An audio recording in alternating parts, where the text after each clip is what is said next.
بسم الله الرحمن الرحيم. الحمد لله رب العالمين، والصلاة والسلام على رسوله الأمين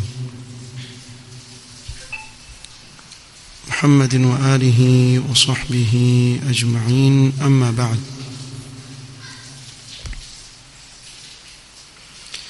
Ikiwa ni usiku wa tarehe 4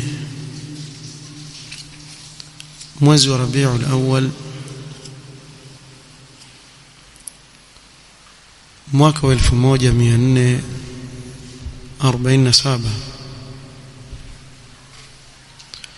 kikao chetu cha darasa ya tafsir katika wakati huu,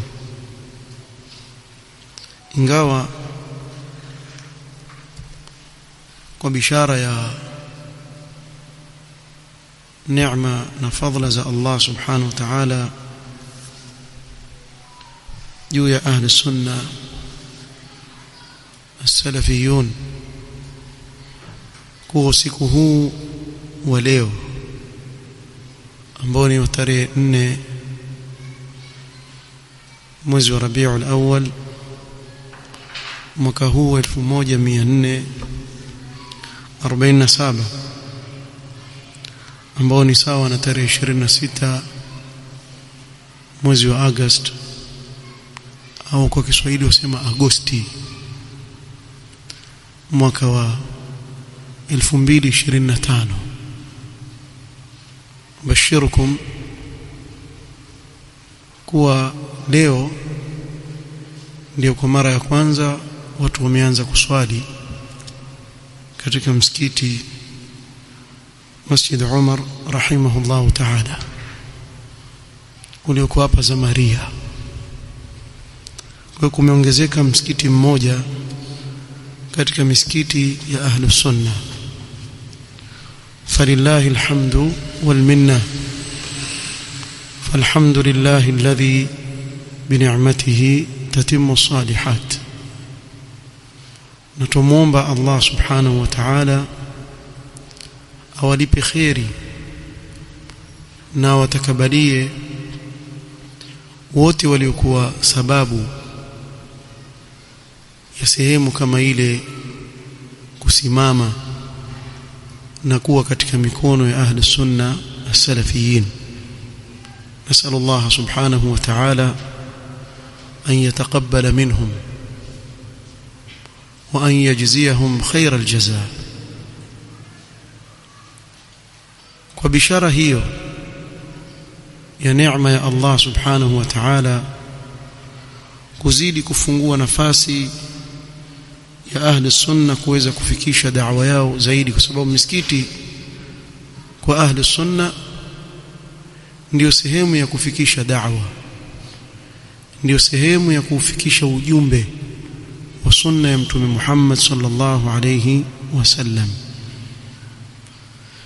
Na ukitizama makini, kila panapofunguliwa msikiti wakapewa ahli sunna, walillahi alhamdu wal minna wal fadlu lahu wahdahu subhanahu wa ta'ala, utakuta kuna khairi kubwa sana inayoenea katika ule mujtama ulioko karibu na misikiti ya ahli sunna, sababu ni misikiti iliyosimama katika sunna na taalim, na kuwafundisha watu Qur'an, kuwafundisha watu dini yao, angalau muislamu akajua namna gani kumwabudu Allah subhanahu wa ta'ala, akaujua udhu wake, akaijua swala yake, akaijua saumu yake na nyinginezo katika ibada za msingi katika maisha ya muislamu. Kwa kuja kwa msikiti ule ukao katika mikono ya ahli sunna ni neema kubwa sana katika mujtamaa. Kinyume na lau kama msikiti utajengwa, pengine ukajengwa kwa pesa nyingi, watu wakatoa nguvu zao pale na mali zao, kisha baada ya kujengwa ule msikiti ukakabidhiwa khurafi, basi waombee dua sana wale watu wa mtaa huo, Allah akuongoze wewe unayemwombea dua yule na waongoze wale unaowaombea dua. Sababu kinachofuata mwezi haswa kama huu itakuwa ni ngoma ndani ya misikiti na kelele na fujo. Mimi hucheka wakati mwingine nikikumbuka maneno ya bwana mmoja alisema, lau kama tutakusanya vitabu vya makhurafi kisha tuvitupe baharini, samaki watatoka watezazamuni. Mfahamu?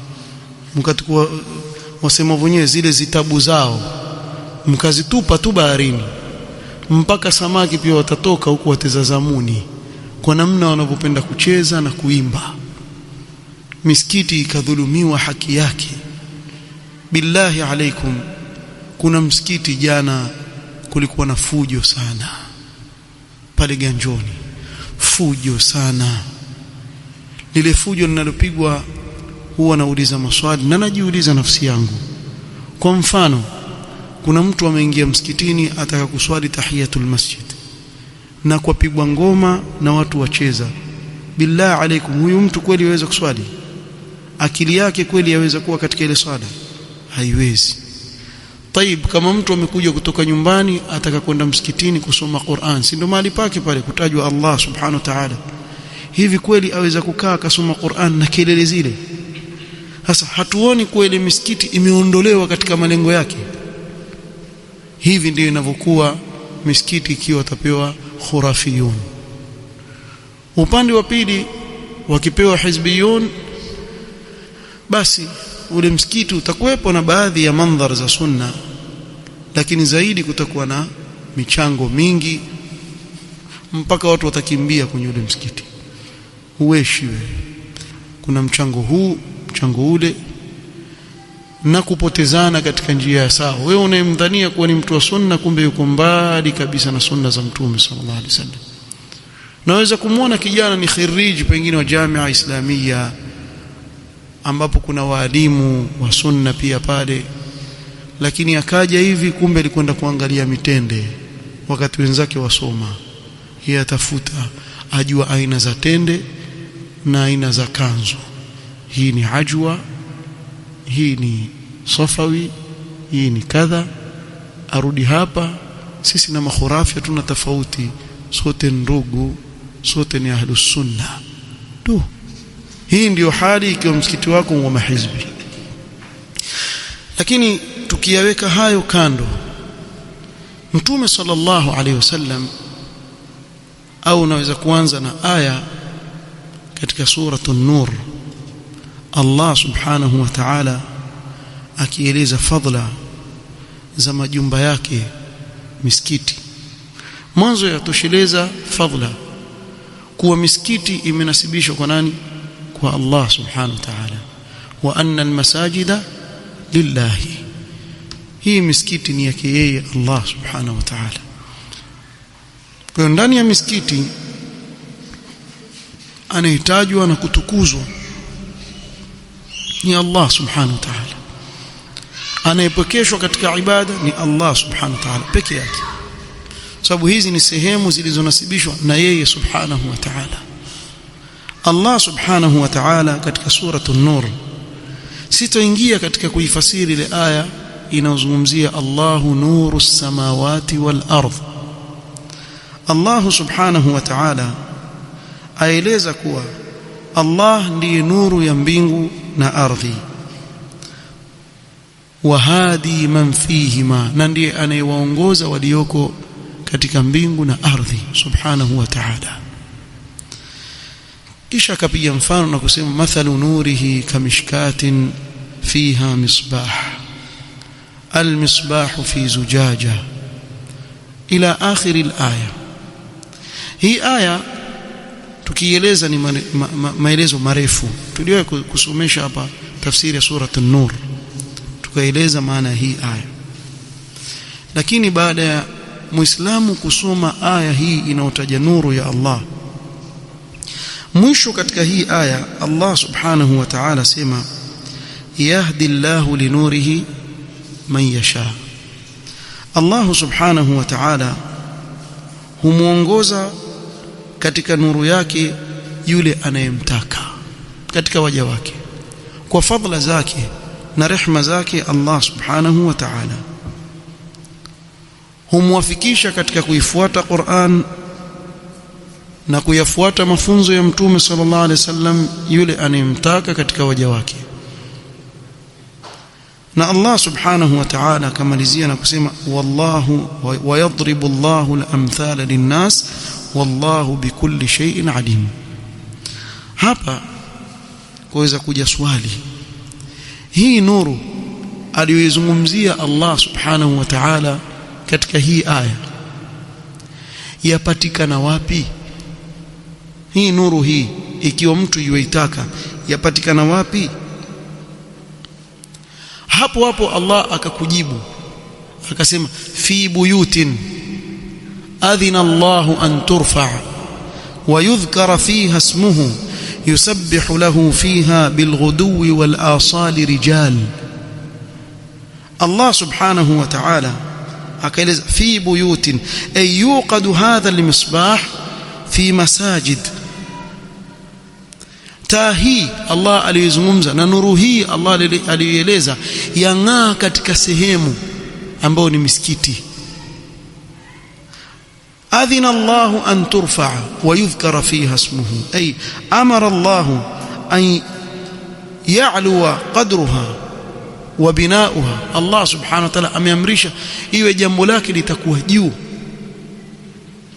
kadri yake na heshima yake iwe juu sehemu kama hizo, na kadhalika ijengwe iimarishwe misikiti.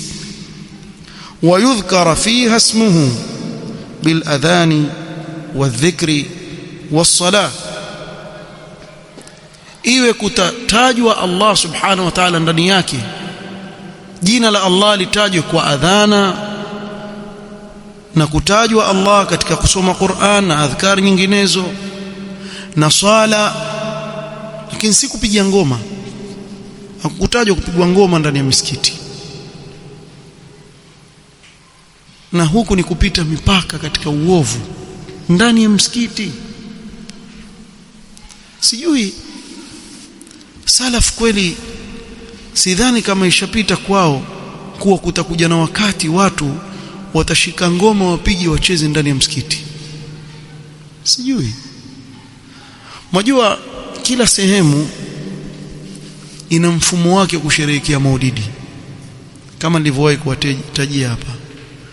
Sasa ndani ya hii misikiti hii, badala ya kuwekwa haya malengo ambayo Allah kwa ajili yake ameeleza ijengwe misikiti, jamaa wengine huweka bendi haswa. Misri huwekwa bendi za watu wa ngoma, piano. Mpaka leo sishiki jina lile gita la shingo upande lile, afu shika kama msumeno hivi lile gita, na nisahau jina lake, naitwa nini? Violin. Lile gita pia hupigwa lile alikashingoni hivi kisha upiga. Wako hawa watu, ukiyataka utayapata kwenye YouTube. Msikitini, ule msikiti siku hiyo wafungwa, watu hawaswali siku hiyo, ni kupigwa ngoma tu, alafu yatengezwa stage nini, watu wakaa pale. Yani haiwi tena msikiti siku hiyo, inageuka holi. Wakati Allah subhanahu wa ta'ala ataja kuwa misikiti kazi yake ni kutajwa yeye Allah subhanahu wa ta'ala, watu wasomeshwe dini ya Allah subhanahu wa ta'ala. Sasa wakati ahlus sunna wapambana katika kuwafahamisha waislamu kuwa hili jambo makosa ndani ya misikiti, kuna watu sasa hivi katika hizbiyuna hawa ambao wapigania katika kunyamaziwa makhurafi kwa yale wanaoyafanya na kuyahesabu yale maneno ya kuwakosoa katika ule uovu wanaofanya kuwa mkutukanana. Kwa kila mmoja asema atetee kwake.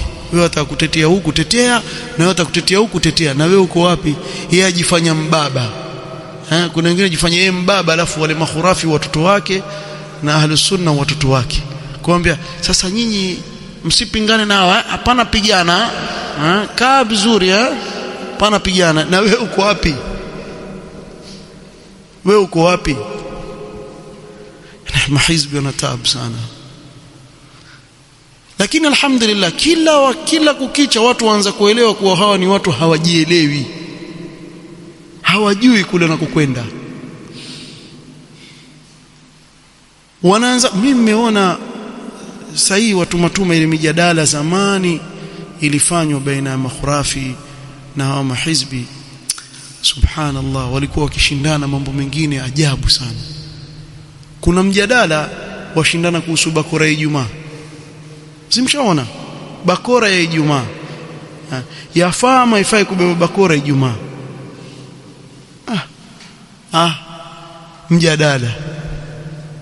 Mjadala mwingine, yani vitu vingine hata ajabu tu. Sasa majadiliana nini vitu kama hivi ambavyo ni masail pengine fiqhiyya ijtihadia ambayo hana ambeba bakora, kubeba bakora nini? Watu waminyana hapo. Hawaweza kuona mjadala mkubwa, watu wamekusanyana pale, wazungumzia kuhusu kitu gani? Sikiliza pale, waje kusikia. Ndio maana sasa hivi waanza kufahamu baada ya salafiyun kuanza kusomesha, wakaelewa kuna masail mengine yalikuwa ni hawana haja kufanya mjadala, wakadhania kuwa hivi ndivyo vitu tunavyotofautiana na makhurafi. Ndio mkawaona wasikia wasema, kwani kunuti alfajiri, umeona wasema hivyo, kunuti alfajiri, je, bismillah tusome kwa sauti au kwa sauti? Ndio mijadala yao ilikuwa wakati ule. Wakawacha msingi wa misingi kuelimisha jambo la tauhid, ambapo ndio tunapokhtalifiana pakubwa hapo na makhurafi, kuwa yafaa kumwomba asiyekuwa Allah ama haifai. Kama vile Mtume sallallahu alayhi wasallam akishana na akipambana na kina Abu Jahl, akapambana nao mpaka katika umwagaji wa damu ukatokea kwa sababu ya tauhid, panga zikarushwa. Wao hilo hawakuliona, na ndio nawaambia, msikiti akapewa khurafi ama akapewa hizbi, salamu alaikum, watakulia pale watu hawajielewi. Kwa mtu asije hapa akatuambia misikiti imekuwa mingi, lakini yako katika mikono ya nani? Yako katika mikono ya watu wa sunna, yawe ni manufaa katika mujtama au la? Kwa hiyo hapo ndani Allah subhanahu wa ta'ala akaamrisha watu wawe waswali kwa ajili ya kutafuta radhi za Allah subhanahu wa ta'ala, na pia akasema yusabbihu lahu fiha bilghuduwi wal asal, ay yusalli fiha ibtigha'a mardati llahi awwal an-nahar wa akhirahu. Waswali katika misikiti hiyo wale wanaotafuta radhi za Allah subhanahu wa ta'ala, waswali kwa ajili ya kutafuta radhi za Allah subhanahu wa ta'ala mwanzo wa mchana na jioni na usiku. Nani hao? Rijalun, wanaume bwana, la tulhihim tijaratun wala bay'un an dhikri llahi wa iqamis salati wa ita'iz zakah ila akhir al-aya. Allah subhanahu wa ta'ala akawaita wale ambao waimarisha misikiti kuwa ni wanaume wa kisawasawa, rijal. Na hii ni kuonyesha fadhila kubwa ya sehemu kama hizi. Miongoni mwa adilla zinazoonyesha fadhila za misikiti, na tuyasema haya ili kuhimiza watu zaidi waendelee kuimarisha misikiti, kujenga, kadhalika kuiangalia misikiti katika usafi wake. Misikiti iwe ndani yake atajwa Allah subhanahu wa ta'ala, kwa kuweka hilaq za ilmu, watu wakasomeshana ndani ya misikiti, Qur'ani kasomeshwa ndani ya misikiti. عن أبي هريرة رضي الله عنه أن رسول الله صلى الله عليه وسلم قال أحب البلاد إلى الله مساجدها. sehemu zinazopendeza zaidi mbele ya Allah subhanahu wa ta'ala ni misikiti, ndio inayopendeza zaidi mbele ya Allah subhanahu wa ta'ala. Wa abghadhu albiladi ila Allah aswaquha, na sehemu ambazo zachukiza zaidi mbele ya Allah subhanahu wa ta'ala ni masoko, sababu ndani pale hujaa uongo na hadaa na matapeli wako wengi, na mashetani ndio wanapopenda pale kukaa zaidi. Masoko haya. والحديث أخرجه الإمام مسلم. na Allah subhanahu wa ta'ala akaweka fadhila kubwa yeyote atakayejenga msikiti kwa ajili ya Allah subhanahu wa ta'ala.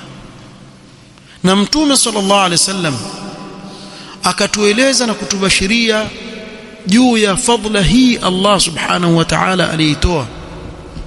Faqala alayhi salatu wassalam, man bana masjidan yabtaghi bihi wajha Allah, yoyote atakayejenga msikiti, katika kujenga kwake ule msikiti ataka uso wa Allah subhanahu wa ta'ala, bimaana kwa ikhlas akaujenga ule msikiti, bana Allahu lahu mithlahu fil janna, Allah atamjengea mfano wake nyumba peponi. Na katika riwaya nyingine, bana Allahu lahu fil jannati mithlahu, Allah atamjengea ndani ya pepo mfano wake. Na zimekuja hadithi nyingi sana katika kueleza fadhila za mtu kujenga misikiti. Upande mwingine, mahimizo ya kisheria ya watu kuenda misikitini. Hii misikiti hii ina fadhila kubwa sana watu kuenda na kukaa ndani ya hii misikiti. Abu Darda radhiyallahu anhu asema, sami'tu Rasulullah sallallahu alayhi wasallam yaqul, nimemsikia Mtume sallallahu alayhi wasallam akisema, almasjidu baytu kulli taqiyyin, misikiti au msikiti ni nyumba ya kila mcha Mungu. Yani yule anayelazimiana na misikiti biidhnillahi ta'ala atarajiwa kuwa katika wale wenye kumcha Allah subhanahu wa ta'ala, sababu haya ni majumba ya kila wenye kumcha Allah subhanahu wa ta'ala.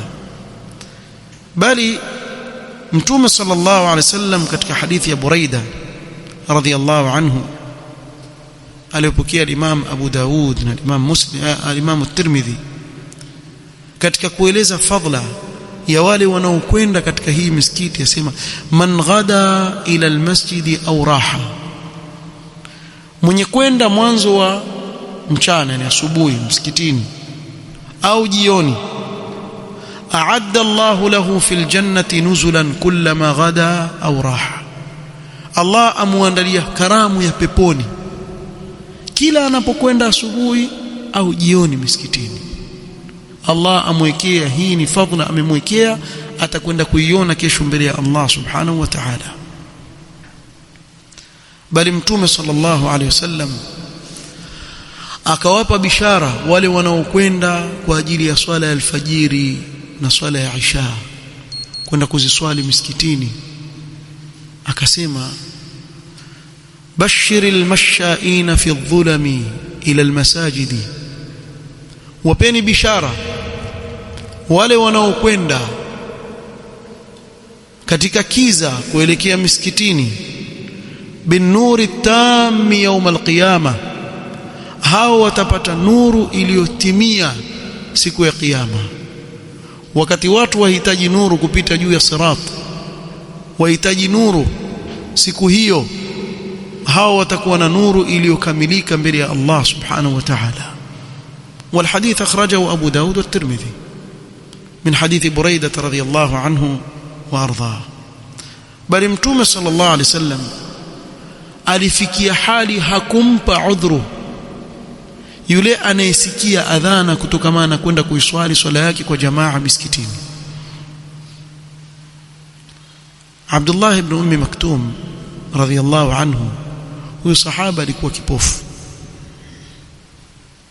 Yeye mwenyewe asema, jitu Rasulullah sallallahu jitu ila Rasulillah sallallahu alayhi wasallam faqultu ya Rasulullah kuntu dhariran شاسع الدار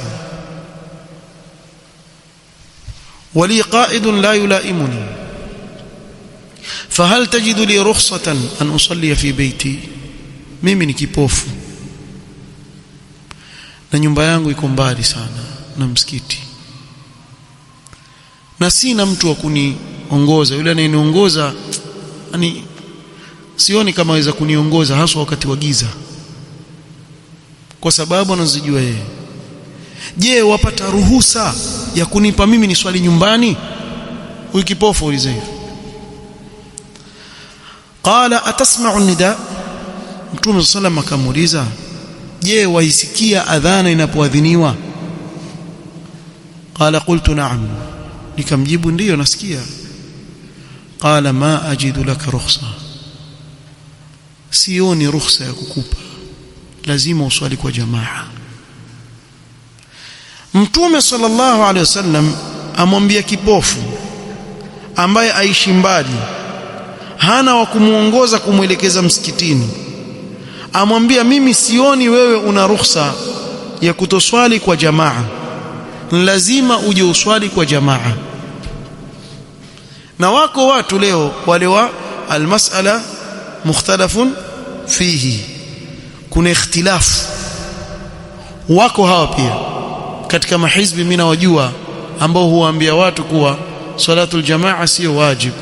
Waweza kuswali kitaka, waweza kumwona mtu yopita msikitini utaswali kwa jamaa, si wajibu, kitaka nitaswali, kitaka siswali. Si nyinyi mtakuja kufunga misikiti mwisho nyinyi, mkiachiwa nyinyi na madhehebu yenu haya ya ajabu ajabu. Usije ukaniambia fulani lakini nasema katika wanaovioni, nimfanyeje sasa? Na Mtume sallallahu hapa amwambia kipofu sina ruhusa ya kukupa, hata ukanipigia kelele masikioni nikuelewe vipi wewe? Na Mtume sallallahu asema hivi. Sasa wewe njoo niambie, lakini kwani yule imamu hakuisikia hii hadithi? Kama anaisikia kuifuata nimfanyeje sasa? Kama wewe wasema alisikia hakuifuata, nimfanyeje sasa? Ndio niache haya Mtume sallallahu nimfuate fulani anasema hivyo? Mbona nyuma nataka kuichezea hii dini na kufanya watu wafanye mambo ya dini sahali sahali tu, yani mtu aweza kucheza na dini atakavyo maana, kuonyesha fadhila ya hii misikiti. Mtu haruhusiwi kukaa nyumbani wakati asikie ile adhana. Kwenda misikitini bwana kuna fadhila kubwa sana. Mtume sallallahu alaihi wasallam siku moja amekaa na masahaba wake,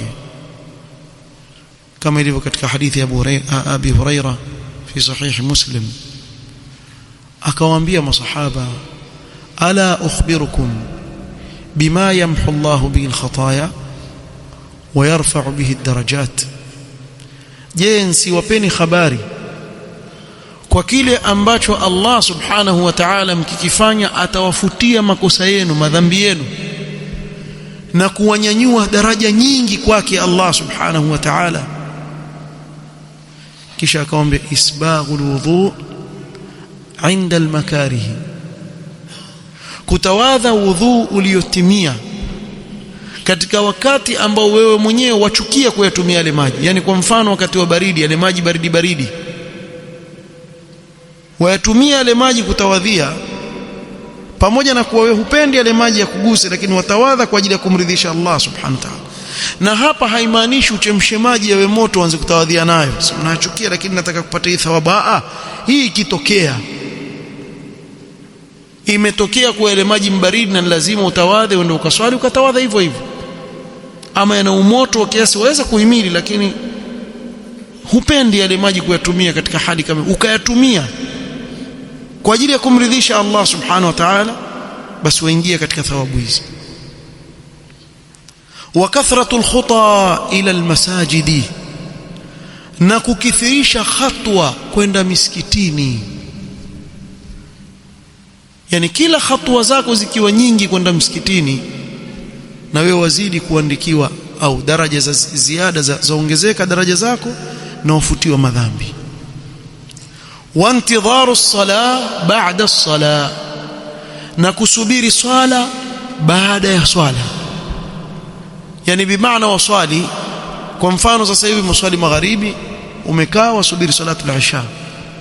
Mtume sallallahu alaihi wasallam kitendo hiki cha kusubiri swala baada ya swala akasema fadhalikumur ribat fadhalikumur ribat fadhalikumur ribat.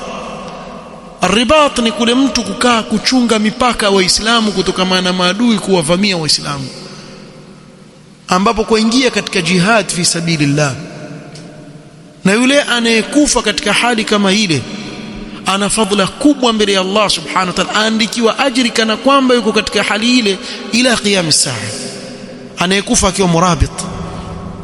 Kwa ni sehemu ina ajiri kubwa sana. Wewe unayekaa msikitini kwa amani yako, pengine wasoma Qur'an ama waswali swala za sunna, wasubiri swala inayofuata, wahesabika kama murabit, uko katika jihad fi sabilillah. Lakini fanya hivyo ila katika misikiti ya makhurafi siku ya Maulidi, hutopata raha, utapata karaha. Maana zile kelele zitakazopigwa pale, hutosoma Qur'ani wewe wala hutomtaja Mola wako pale. Walbala wallaba, sio sema nini wale, walbala walbala, naudhu billahi min sharrihi. Wale pale huwezi kusoma Qur'an, huwezi kuswali sunna, huwezi kufanya chochote ambacho chafanywa misikitini, maki itakuwa kelele tu na fujo. Kuna watu bwana wana mtihani bwana. Wewe waishi katika nyumba alafu jirani yako ni msikiti kama hivyo, alafu waacha na spika za nje za wachwa na fujo kweli kweli. Wallahu almusta'an. Wakawa ni sababu ya kuwaudhi majirani zao, mbali na kuwa kile kitendo chokifanya ni bid'a. Kisha ndani ya misikiti wakatuaibisha pia kwa wasiokuwa Waislamu, wakashangaa Waislamu pia wana bendi, tukaanza kuchekwa na wasiokuwa Waislamu. Tumebakia umma tuachekwa tu. Yani wewe wafikiria watoto wakileleka kama hivi, mwezi mzima huu watacheza wewe, au watafikiria kuikomboa Palestina mfano? Tuna kazi, wallahi kuna kazi kubwa sana. Simuelewa yeye aona afanye jambo la maana. Siku ile Allah akija akikuongoza akakuonyesha hii ndio sunna ya Mtume sallam, hii ni batil, wacha. Ukishatoka huko nje utakuwa ukiangalia, mimi nilikuwa vile kweli? Ndio. Yani tumekaa msikitini tupiga kelele badala ya watu kufanya ibada. Almuhim, katika fadhila ya misikiti ni haya aliyotaja Mtume sallallahu alaihi wasallam. Pia katika mambo ambao ni muhimu sana kuyazingatia ni kuwa kuna mambo yamekatazwa katika misikiti, ni lazima na sisi tuyachunge. Miongoni mwa mambo yaliyokatazwa adamu al-bay'i wash-shira' fi al-masjid, watu wasifanye mabiashara ndani ya misikiti, kununua au kuuza au kuzungumza biashara. Kuna watu wataka khairi wakati msikitini, asoma Qur'ani mwenyewe lakini simu ameweka on, unaona, akipigiwa simu zake za biashara, yuko msikitini, uza nunua, yuko ndani ya msikiti, kisha endelea kusoma Qur'an. Yeye anasema kosa sababu yuko pale asoma Qur'an, lakini makosa inapopigwa simu ya biashara, fanya nini? Toka nje, nenda kamaliza biashara zako nje ya msikiti, kisha uingie ndani ya msikiti kae. Lakini usifanye mabiashara yako na madili yako ndani ya msikiti. Mtume sallallahu alaihi wasallam amekataza, tena kwa maneno makali. Akhraja at-Tirmidhi min hadithi Abi Hurairah radhiyallahu anhu anna Rasulullah sallallahu alaihi wasallam qala idha ra'aytum man yabi'u au yabta'u fil masjid, mkimwona anayeuza au anayenunua ndani ya misikiti, faqulu, basi muambieni, la arbaha Allahu tijarataka, na Allah asiitie faida biashara yako. Bimaana ule khasara wewe, umwapize hivyo kwa kumwambia la arbaha Allahu tijaratak. Wa idha ra'aytum man yanshudu fihi dallatan, na mkimuona msikitini anayetangaza kile kilichopotea, jamani, aliona saa bwana imedondoka ya mtu bwana, ailete huku mbele, kuna mtu ampoteza simu yake, anayefanya hivyo, Mtume sallallahu alaihi wasallam faqulu, basi mwambieni, la radda Allahu alayka dallatak, na Allah asikuregeshee kile ulichokipoteza wewe. Mtu akasimama hapa, kuna mbuzi yangu imepotea jamani, kama mtu ameiona huko aniambie bwana, ndani ya msikiti. Hii misikiti haikujengewa kwa ajili ya kutangaza vilivyopotea, si sawa. Subhanallah, watu husema kila kitu, lakini mbona kule Makka bwana Sasa hili mbona uigi kule Makka bwana, Masjid al-Haram? Kama we hujui, shukuru, kwa sababu naamini kama hujui kwa sababu hujapoteza kitu.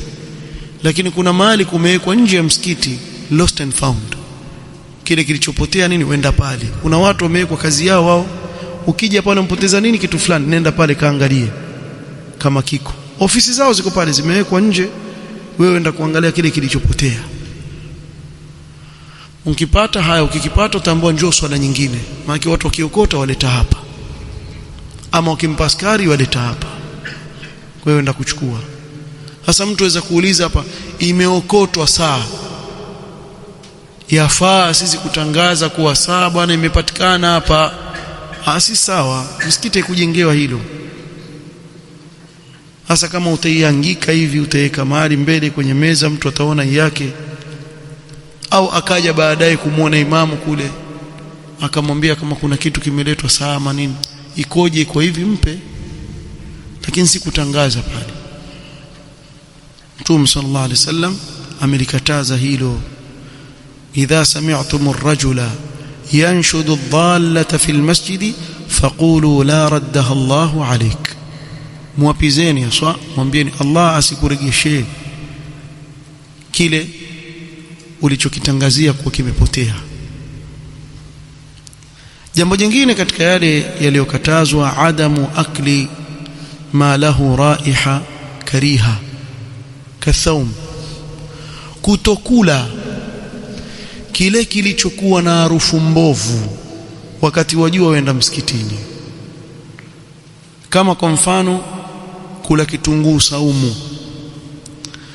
Mtume sallallahu alaihi wasallam jambo hilo amelikataza sana, asema man akala min hadhihi ash-shajarati shay'an, yoyote anayekula katika mti huu, yani kitunguu chochote kile ikaleta hali ya kubadilika harufu ya mdomo wake, fala yaqrabanna au la yusalliyanna ma'ana, asiswali na sisi, asije hapa kuswali. Mtu aweza kufanya kusudi akasema wacha basi mimi nile vitunguu ili nisiende msikitini, wapata dhambi, Allah yajua ni yako. Lakini kwa mfano siku hiyo ukifika nyumbani umepikiwa kuna kachumbari pale ina vitunguu, ukala kiasi cha kuwa wasikia mimi mdomo wangu unuka vitunguu, usiende msikitini, swali nyumbani, sababu utakwenda kuwaudhi watu na kuwaudhi malaika. Akaulizwa Mtume sallallahu alaihi wasallam kuhusu kula kitunguu saumu, faqala man akala fala yaqrabanna masjidana, muttafaqun alayhi, anayekula kitunguu saumu asikaribie misikiti. Na nyinyi hili mtaliona Ramadhani aswa, jamaa huja na ukwaju untiwa vitunguu saumu pale ndani, akapiga hivi, kisha wakaingia watu wakaswali maghrib pale, ya welak ateuke na wewe uko bavuni mwake, jamaa utafurahi ile harufu, utajua kwa nini imekatazwa, kwa sababu akili yako yaondoka kwenye swala. Ile harufu ni mbaya, ama aitikie amin amen, yaudhi shekh, harufu yake ya kera. Si haram, lakini usile kama uenda kufanya nini, kuswali. Nitamalizia sababu ya wakati, na hii ni kalima imeingiana tu hapa katikati. Nataka tumalize mapema, wengine tukaswali pale, toka hapa kabla ya adhana tu tukaswali pale, si sote, lakini bakie maimamu hapa, tunabakia hapa, tunaenda kuswali pale, tuujue ule msikiti. Kesho inshallah tutakusanyika pale, inshallah tuwe na kalima pale biidhnillah, kama kuamsha ile sehemu na watu kuitambua iko wapi. Inshallah kesho inshallah tutakuwa na kalima na khutba ya Jumaa, natarajia kuwa nitakuwa hapo inshallah. Alafu baada ya hapo tutamwachia imamu wake mwenyewe aendelee, namuona pia ashafika hapa, labda pengine hata hajui kama ndio imamu, lakini asimtaji. Adamu raf'u saut, kutonyanyua sauti ndani ya misikiti, kutonyanyua sauti. Na hapa naomba mpazungumze makini ili tuelewe, manake mara nyingine ili kosa mtu aweza kulifanya na yeye hajui kama ni kosa.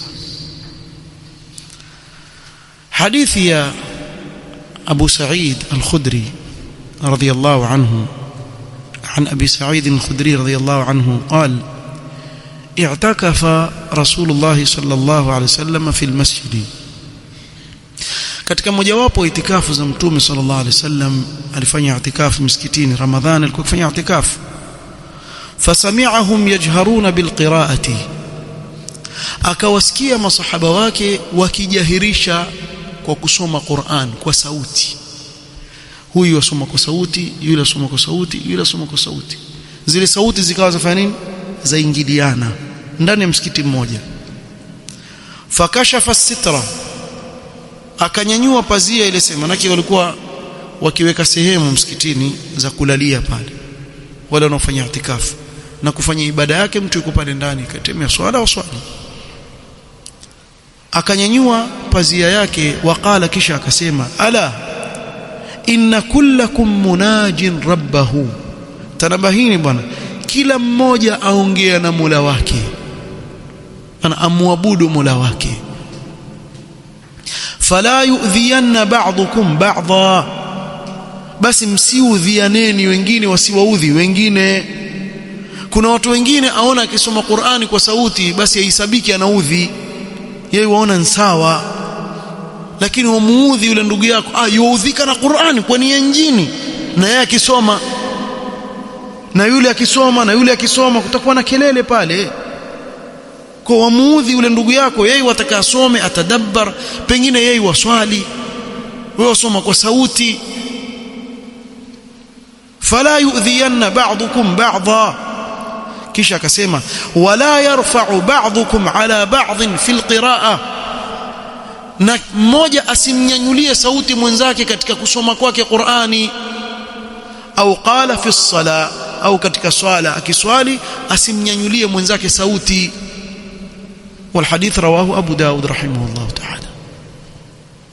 na hapa ndio wanaovioni wakasema hakuna faida ya kuwasha spika za nje wakati wa swala ikiwa ndani ya msikiti. Mtume wa sallam antukataza jambo hili. Vipi watu wa nje aso sauti? Kuna watu ambao sio wajibu kwa wao kuswali jamaa, kama wanawake, wagonjwa wako huko nyumbani. Nyinyi mwaswali huku, apata faida gani yule aliyeko kule nyumbani kusikia swala yako yoswalisha? Na kuna mafasidi mengi sana yapatikana. Basi hamasa tu, apinga maana Qur'ani sasa. Wale walioko ndani waasha spika vizuri kabisa, watu wasikilize ile Qur'an, sababu wale ndio waifuatiliza. Basi si Qur'ani, kuna wengine zile kalima wanazozitoa ndani ya misikiti pia wawasha spika za nje.